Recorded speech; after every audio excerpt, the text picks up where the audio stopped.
নির্বাচন। আসসালামু আলাইকুম, এখন দেখবেন সংবাদ শিরোনাম। নির্বাচনের আগে তত্ত্বাবধায়ক সরকারের আদলে কাজ করতে প্রধান উপদেষ্টাকে পরামর্শ বিএনপির। দলীয় কেউ সরকারে থাকলে অপসারণের আহ্বান। ভারতের সাথে শুধুমাত্র একটি চুক্তি বাতিল হয়েছে জানালেন পররাষ্ট্র উপদেষ্টা। ত্রিপুরায় ৩ বাংলাদেশিকে পিটিয়ে হত্যার ঘটনায় চিঠির জবাব দেয়নি দিল্লি। নির্বাচনে এআইয়ের অপব্যবহার ও অপতথ্য মোকাবেলায় কৌশল নির্ধারণ করছে নির্বাচন কমিশন, জানালেন সিইসি। গাইডলাইন নয়, প্রয়োজন সুনির্দিষ্ট পরামর্শ। জগন্নাথ বিশ্ববিদ্যালয়ের শিক্ষার্থী জুবায়েদ হত্যা মামলায় ৩ আসামির স্বীকারোক্তিমূলক জবানবন্দি। দোষীদের দ্রুত ট্রাইব্যুনালে বিচার ও সর্বোচ্চ সাজা দাবি।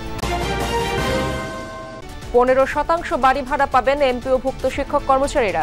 বাস্তবায়ন হবে 2 ধাপে। কাল থেকে ক্লাসে ফেরার ঘোষণা। এতক্ষণ শুনছিলেন সংবাদ শিরোনাম, এখন দেখবেন বিস্তারিত। নির্বাচনের আগে অন্তর্বর্তী সরকারকে তত্ত্বাবধায়ক সরকারের আদলে কাজ করার আহ্বান জানিয়েছে বিএনপি। প্রধান উপদেষ্টার সাথে বৈঠকে এই পরামর্শ দেয় দলটি। সেই সাথে সরকারের নিরপেক্ষতা বজায় রাখতে দলীয় কেউ থাকলে তাদের অপসারণের আহ্বানও জানানো হয়েছে। বৈঠক শেষে সাংবাদিকদের এসব তথ্য জানান বিএনপি মহাসচিব মির্জা ফখরুল ইসলাম আলমগীর। নির্বাচনের সুষ্ঠু পরিবেশ নিশ্চিতে প্রশাসনে রদবদলে নিরপেক্ষতা বজায় রাখার আহ্বানও জানান মির্জা ফখরুল। এসব বিষয়ে প্রধান উপদেষ্টা বিএনপিকে আশ্বস্ত করেছে বলে জানিয়েছে প্রেস উইং। মঙ্গলবার সন্ধ্যায় প্রধান উপদেষ্টার বাসভবন যমুনায় ডক্টর মোহাম্মদ ইউনূসের সাথে বৈঠক করতে আসেন বিএনপির ৩ সদস্যের প্রতিনিধি দল। বিএনপির মহাসচিব মির্জা ফখরুল ইসলাম আলমগীরের নেতৃত্বে প্রতিনিধি দলে ছিলেন স্থায়ী কমিটির সদস্য আমির খসরু মাহমুদ চৌধুরী ও সালাউদ্দিন আহমদ। প্রতিনিধি দলটির সঙ্গে 1 ঘণ্টারও বেশি সময় ধরে চলে ডক্টর ইউনূসের বৈঠক। বৈঠক থেকে বেরিয়ে গণমাধ্যমের মুখোমুখি হন বিএনপি নেতারা। এ সময় মির্জা ফখরুল ইসলাম আলমগীর জানান, সমসাময়িক বিভিন্ন বিষয় নিয়ে প্রধান উপদেষ্টাকে বিএনপির কয়েকটি উদ্বেগের কথা জানানো হয়েছে। প্রশাসনেও, জেলা প্রশাসন বিশেষ করে, সেখানেও একইভাবে ব্যবস্থা গ্রহণ করতে হবে। এবং আমরা কিছু কিছু কথা বলে এসেছি, যেগুলো আমরা মনে করেছি যে তারা এখনও সেই পুরনো সরকারের, ফ্যাসিস্ট সরকারের স্বার্থ পূরণ করছে, তাদেরকে অপসারণের কথা আমরা বলেছি। বিশেষ করে হায়ার জুডিশিয়ারিতে এখনও যে সমস্ত ফ্যাসিস্টদের দোষর আছেন তাদেরকে সরিয়ে সেখানে নিরপেক্ষ বিচারকদের দেওয়ার ব্যবস্থা করতে হবে। ভারতের সাথে মাত্র একটি চুক্তি বাতিল করেছে অন্তর্বর্তী সরকার। আর কয়েকটি চুক্তি পর্যালোচনা করা হচ্ছে বলে জানিয়েছেন পররাষ্ট্র উপদেষ্টা তৌহিদ হোসেন। তিনি বলেন, 11টি চুক্তি বাতিলের যে কথা সামাজিক মাধ্যমে ঘুরছে, সেই তালিকার অনেকগুলো প্রকল্পই চূড়ান্ত হয়নি। ত্রিপুরায় 3 বাংলাদেশিকে পিটিয়ে হত্যার বিষয়ে জানতে চাইলেও দিল্লি এখনও চিঠির উত্তর দেয়নি বলেও জানান উপদেষ্টা। হিউম্যান রাইটস ওয়াচ সহ 6 সংগঠনের নির্বিচার গ্রেপ্তার বন্ধ ও আওয়ামী লীগের নিষেধাজ্ঞা প্রত্যাহার প্রসঙ্গেও কথা বলেন পররাষ্ট্র উপদেষ্টা। জুলাই গণঅভ্যুত্থানের পর থেকেই নতুন টানাপোড়েনে বাংলাদেশ ভারত সম্পর্ক। বারবার ঢাকা ওয়ার্কিং রিলেশনের কথা বললেও খুব বেশি সাড়া মেলেনি দিল্লির। এরই মধ্যে স্থানীয় সরকার উপদেষ্টার ভেরিফাইড ফেসবুক পেজ থেকে ফটোকার্ড শেয়ার করে জানানো হয়, ভারতের সাথে থাকা 14টি চুক্তি পর্যালোচনা করে 11টি বাতিল করেছে সরকার। পররাষ্ট্র উপদেষ্টার কাছে এ বিষয়ে জানতে চান সাংবাদিকরা। সম্ভবত একজন উপদেষ্টা রিটুইট করেছেন তার একটা কমেন্ট সহ। কমেন্টটা নিয়ে আমি কোনো কমেন্ট করতে চাই না, হয়তো এটা উনি না করলেও পারতেন। পররাষ্ট্র উপদেষ্টা বলছেন, ভারতের সাথে সামরিক টাগবোট কেনা চুক্তি বাতিল আর আদানির বিদ্যুৎ কেনা পর্যালোচনা ছাড়া তালিকার অন্যগুলো নিয়ে কোনো সিদ্ধান্ত হয়নি। এমনকি তিস্তাসহ অনেকগুলো ইস্যুতে ভারতের সাথে চুক্তিই হয়নি বলে দাবি করেন পররাষ্ট্র উপদেষ্টা। আর্টিফিশিয়াল ইন্টেলিজেন্সের অপব্যবহার রোধে পলিসি গাইডলাইন নয়, প্রয়োজন সুনির্দিষ্ট পরামর্শ, এমনই মনে করেন প্রধান নির্বাচন কমিশনার এএমএম নাসির উদ্দিন। সকালে ইটিআইতে আয়োজিত এআই নিয়ে কর্মশালায় একথা বলেন তিনি।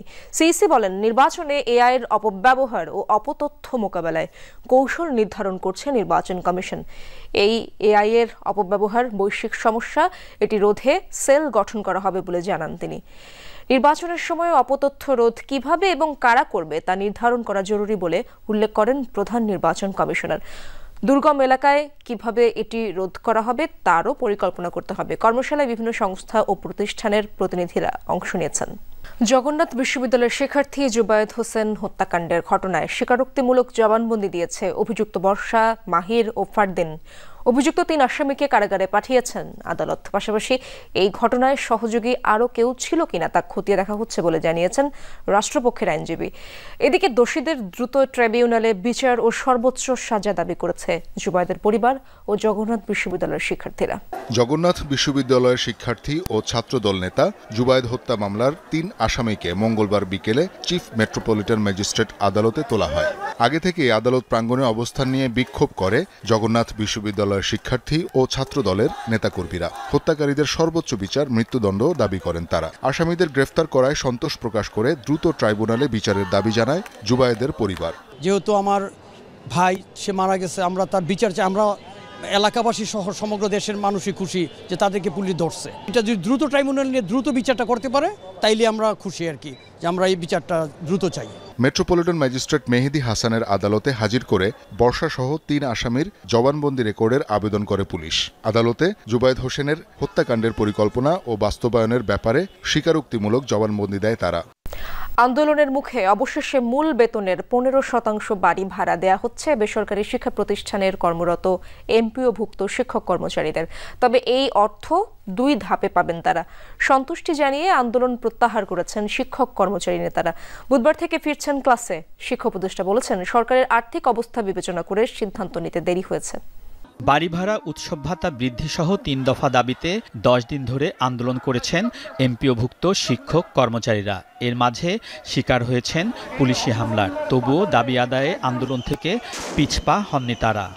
মূল বেতনের 5 ভাগ বাড়ি ভাড়া বৃদ্ধির সিদ্ধান্তেও মাঠ ছাড়েননি শিক্ষক কর্মচারীরা। অবস্থান নেন শহীদ মিনারে। তাদের আন্দোলনের সাথে সংহতি জানায় বিএনপি, জামায়াত, এনসিপি, সিপিবি সহ সব রাজনৈতিক দল। এই অবস্থায় মঙ্গলবার সচিবালয়ে শিক্ষা উপদেষ্টার সাথে আন্দোলনরত শিক্ষক ও কর্মচারী নেতাদের বৈঠক হয়। সেখানে আগের সিদ্ধান্ত পরিবর্তন করে মূল বেতনের 15 ভাগ বাড়ি ভাড়া বাড়ানোর সিদ্ধান্ত জানানো হয়। হস্তান্তর করা হয় অর্থ মন্ত্রণালয়ের বাড়ি ভাড়া বাড়ানোর আদেশের কপি।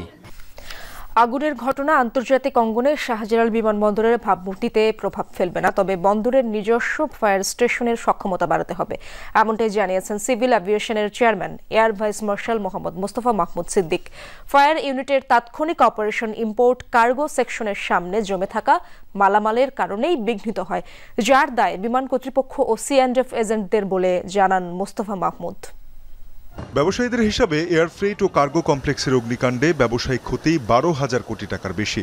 ঘটনার 2 দিন পর গণমাধ্যমের সামনে বেসামরিক বিমান চলাচল কর্তৃপক্ষ বেবিচকের চেয়ারম্যান বিমানবন্দরের মতো গুরুত্বপূর্ণ স্পর্শকাতর স্থানে আগুন নিয়ন্ত্রণে বিলম্ব ও সুরক্ষা ব্যবস্থা নিয়ে ওঠা প্রশ্নের জবাব দেন তিনি। রাশিয়া ইউক্রেন ইস্যুতে ফের অবস্থান পাল্টালেন ডোনাল্ড ট্রাম্প। ভ্লাদিমির পুতিনের সাথে ফোনালাপের পর রাশিয়ার প্রতি নমনীয় মার্কিন প্রেসিডেন্ট দাবি করলেন ইউক্রেন এই যুদ্ধ জিততে পারবে না। এমনকি রাশিয়ার নিয়ন্ত্রণে থাকা দোনবাস ছেড়ে দেওয়ার আহ্বানও জানিয়েছেন তিনি। এদিকে হাঙ্গেরিতে হতে যাওয়া ট্রাম্প পুতিন বৈঠকে আমন্ত্রণ পেলে অংশ নিতে চান ভলোদিমির জেলেনস্কি।